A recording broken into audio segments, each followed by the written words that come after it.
1 мамыр Қазақстан халқының бірлігі күні. Айтулы мереке елбасымыздың 1996 жылы қабылданған жарлығы бойынша 25 жылдан бері тойланып келеді. 100-ге жуық түрлі ұлт өкілдері мен ұлыстар тату-тәтті тұратын еліміз үшін даталы күннің маңызы зор.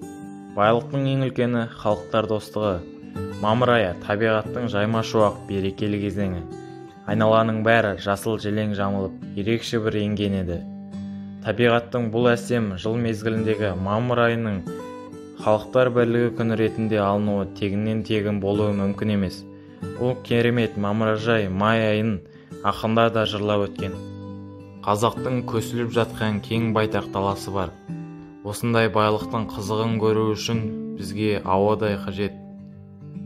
Қазыбек би айтқандай, біз қазақ достықты сақтаған елміз, дәм-тұзын ақтаған елміз деп Қазақстанда тұратын 130-дан астам этнос Қазыбек бидің өсиетін ту етіп ұстап орындаса дегім келеді.